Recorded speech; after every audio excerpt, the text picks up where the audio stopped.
Party. ఇప్పుడు నేను ఒకటే మిమ్మల్ని కోరుతున్నా, ఈ ముఖ్యమంత్రి మాట్లాడుతున్నాడు, ఈయనకేదో పెద్ద ఎత్తున విశ్వసనీయత ఉందని, మడమ తిప్పనని. ఒక్కసారి ఆయన మాటలు నిందాం. ఇలాంటి వాడు ఈ రాష్ట్రానికి ముఖ్యమంత్రిగా అర్హుడా అని మీకు ఒక ఆలోచన వస్తుంది. ఒక్క నిమిషం మీరు వినండి.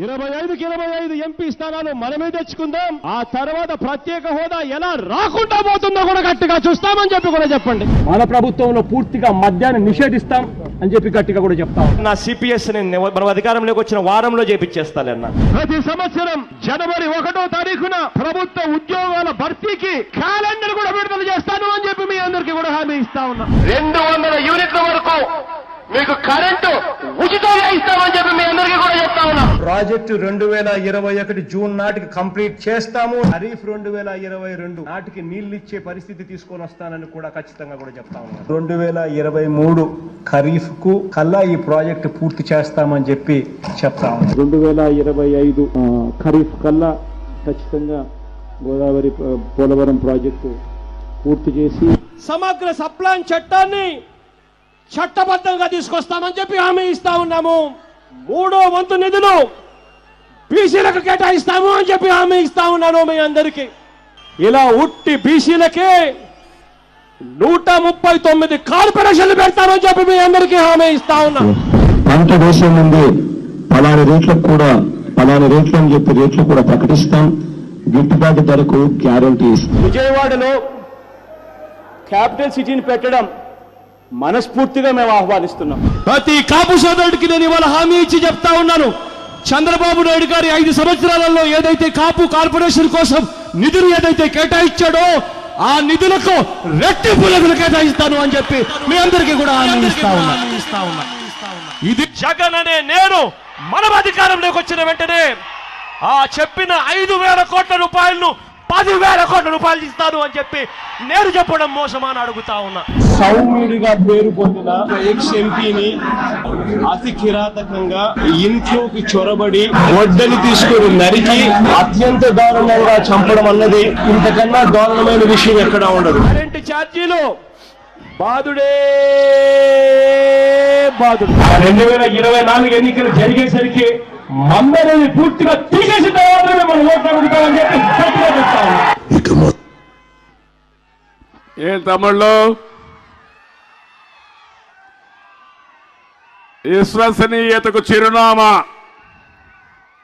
ఈ నకిలీ జగన్. విన్నారా మాటలు? చేశాడా పనులు? కాపులకు 10,000 కోట్లు పెట్టాడా? వచ్చిందా? మద్యపాన నిషేధం చేశాడా? పోలవరాన్ని కట్టాడా? చేశాడు. పోలవరాన్ని గోదావరిలో ముంచేశాడు. ఒకటి కాదు, అతను ఏది చెప్పినా రివర్స్ గేర్లోనే ఉంటాడు. చెప్పేది ఒకటి, చేసేది ఒకటి. వేరే వాళ్ళపైన నేరం వేస్తాడు, ఈయన ఆ నేరం ఈయనే చేస్తాడు. అదే మీరు చూశారు, బాబాయిని చంపి ఆ నేరం మన మీద వేశాడు.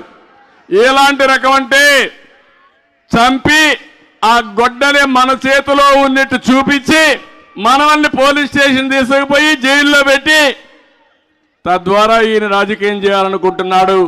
జగన్ నీ పని అయిపోయింది, నిన్ను అర్థం చేసుకున్నారు. అందుకే ఒక మాట మాట్లాడుతున్నాడు, సీన్ అర్థమైపోయింది, తిరగబడింది. అందుకే ఇప్పుడు ఏమంటున్నానంటే పెత్తందారులకి పేదవాళ్ళకి పోరాటం అంట. ఈ దేశంలో పెత్తందారి ఎవరన్నా ఉన్నా అంటే నెంబర్ 1 పెత్తందారి ఎవరు తమ్ముళ్ళు? ఎవరు? దేశంలో ధనికమైనటువంటి ముఖ్యమంత్రి. అతను డిక్లేర్ చేసిన ఆస్తుల విలువ 510 కోట్లు. దేశంలో అందరూ ముఖ్యమంత్రులు, కేంద్ర మంత్రులు అందరూ కలుపుకుంటే 510 కోట్లు కూడా లేదు. పాపం జగన్ ఎంత పేదవాడంటే ఆయనకి ఎక్కడ ఇల్లు కూడా లేదు. ఉందా ఇల్లు? డ్రాయర్ కూడా లేదు కదా, ప్యాంటు షర్టే కదా, డ్రాయర్ కూడా లేదు. చాలా పేదవాడు.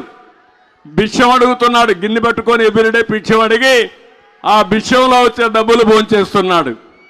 పేపర్ లేదు, టీవీ లేదు, ఇల్లు లేదు, పాపం చాలా పేదవాడు.